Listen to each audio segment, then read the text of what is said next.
If everyone could please introduce themselves. Hello, I'm Anna. Hello, my name is Luami Garcia. Hi, I'm Erin Geisler. My name is Veronica Cantu. Hi, my name is Araizo Moano. Hi, I'm Erica. Thank you. The Cold War, the war between Ukraine and Russia, the Great Schism, and the fall of Constantinople. What do these ancient events and modern events have in common? How did they begin? Why does it matter? For many years, the Roman Empire dominated the Mediterranean, but when it fell, it split into two portions. One was called the Western Roman Empire, and the other the Eastern Roman Empire. These came to be known as the German Empire and the Greek Empire, or the Byzantine and Holy Roman Empire. These, although they had a common origin, were rivals. Why? Because according to the Christians, there could only be one emperor and one pope, and there were two.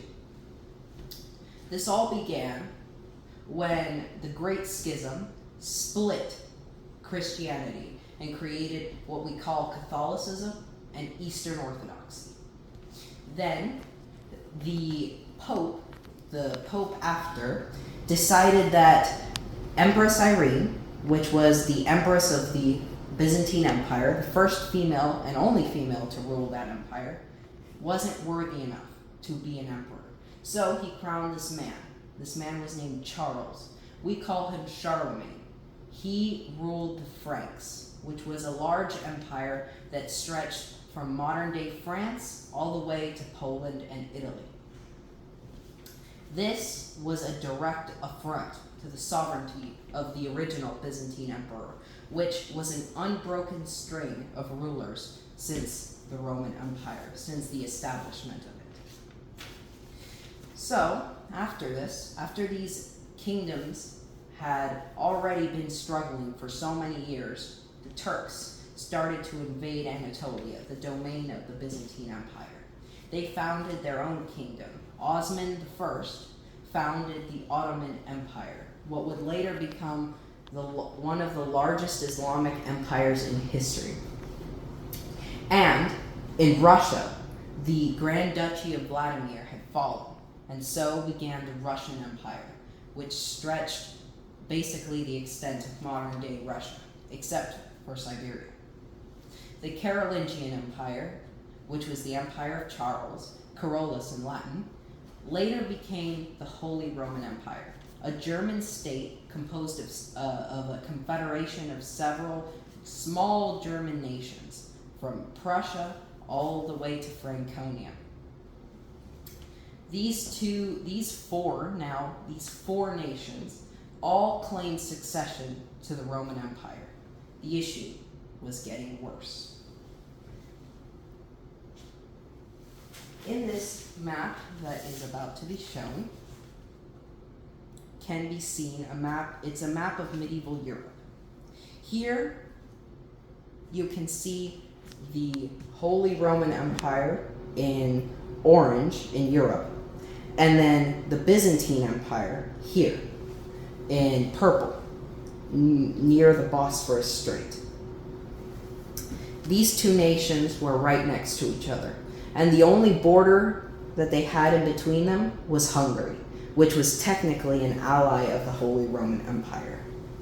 So this not only created a great world issue and conflict, it also was a major economic issue, since trade from Persia, from Egypt, Arabia, India, China, all flowed right into Constantinople, the capital of the Byzantine Empire. This meant that centuries of knowledge would not reach the Europeans until the Industrial Revolution, which left Europe behind and the East was more advanced. Secondly, a copy of the Library of Alexandria was created in modern-day Baghdad, which gave the East even more knowledge.